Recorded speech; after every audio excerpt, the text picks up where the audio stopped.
నమస్కారం, welcome to I dream. ధర్మ మార్గం కార్యక్రమానికి స్వాగతం. నేను మీ విజిత. ప్రస్తుతం మనతో పాటు ఉన్నారు ప్రముఖ జ్యోతిష్యులు అవినాష్ దాస్ గారు. ఇప్పుడు వారితో మాట్లాడి నవరాత్రి విశిష్టత గురించి అడిగి తెలుసుకుందాం. నమస్కారం అండి. నమస్కారం అండి. ఓం నమ శివాయ, ఓం నమో వెంకటేశాయ. అవినాష్ గారు, మనకు నవరాత్రులు ప్రారంభం కాబోతున్నాయి. అక్టోబర్ 2 అమావాస్య తర్వాత నుంచి నవరాత్రులు ప్రారంభం. అయితే ముఖ్యంగా నవరాత్రుల్లో అమ్మవారిని ఒక్కొక్క రోజు ఒక్కొక్క రూపంలో ఆరాధిస్తుంటాము. ప్రత్యేకించి అమ్మవారిని ఆరాధించాలన్నా కూడా మొదటి రోజు ఏ రకమైన అలంకరణతో అమ్మవారిని ఆరాధిస్తామో అదేవిధంగా రంగు కూడా పాటిస్తూ ఉంటాం. ఈరోజు అమ్మవారిని ఈ రంగు వస్త్రంతో చేయాలి అని చెప్పి. ఏంటండి మొదటి రోజు అమ్మవారి అలంకరణ ఏ రకంగా ఉండాలి, ఏ రూపంలో అమ్మవారిని ఆరాధించాలి, ఆ రోజు అమ్మవారికి ఏ రంగు వస్త్రాన్ని కట్టాల్సి ఉంటుంది? మొదటి రోజు శైలపుత్రి అమ్మవారి రోజు. Okay. Orange colour sari, orange colour వస్త్రంతో అమ్మవారిని అలంకరించాలి. నైవేద్యం ఏమో నెయ్యి, ఓన్లీ నెయ్యి ప్లస్ నవధాన్యాలు. ఓకే. నవధాన్యాలు అనేది కామన్. అమ్మవారికి నెయ్యి ఇష్టం కాబట్టి ఓన్లీ నెయ్యితో నైవేద్యం పెడితే చాలు. ఓకే. అది కాకుండా మనం ఫ్లవర్ తీసుకుంటే మందార పువ్వులతో అలంకరించాలి, పూజించవచ్చు. ఓకే. సో ఇదంతా ఓకే. ఒక వస్త్రం చెప్పాము, ఒక పువ్వు చెప్పాము, ఒక నైవేద్యం చెప్పాము.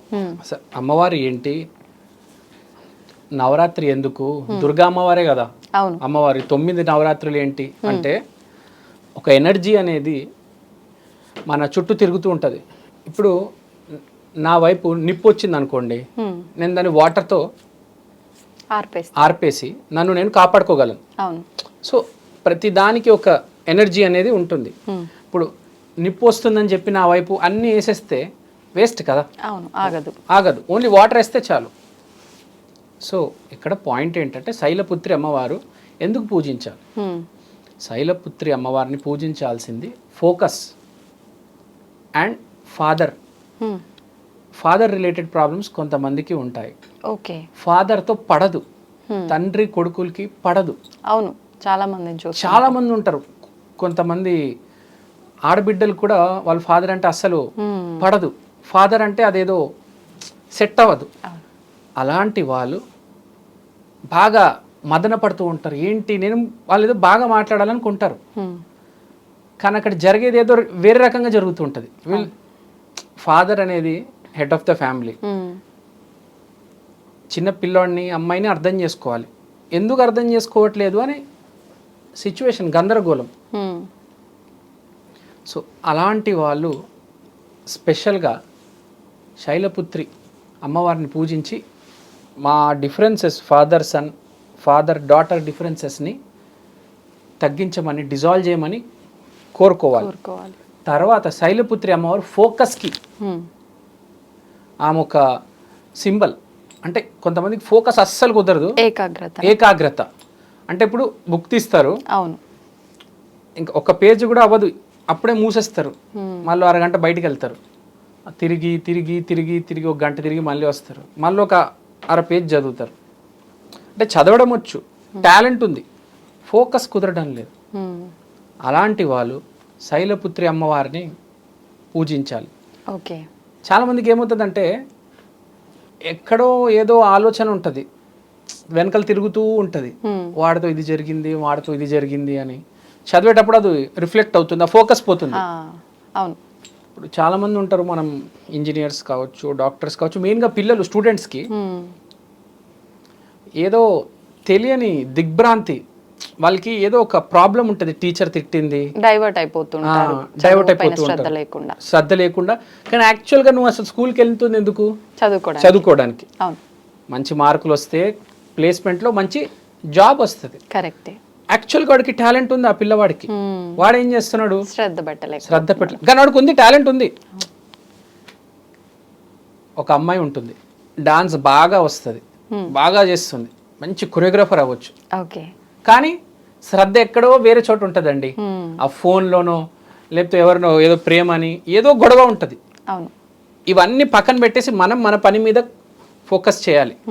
ఈ రోజుల్లో కలియుగంలో డబ్బే ముఖ్యం, సర్వం సకలం అంతే. కానీ ఈ ఫోకస్ అనేది కుదరదు. సో అలాంటప్పుడు శైలపుత్రి అమ్మవారిని పూజించాలి అని నేను కోరుకుంటున్నాను. ఈ ప్రాబ్లము ఒక 20 ఏళ్ళ అమ్మాయికి, ఒక 15 ఏళ్ళ పిల్లోడికి కాదు, ఒక 50 ఏళ్ళ మిడిల్ ఏజ్డ్ పర్సన్కి కూడా రావచ్చు.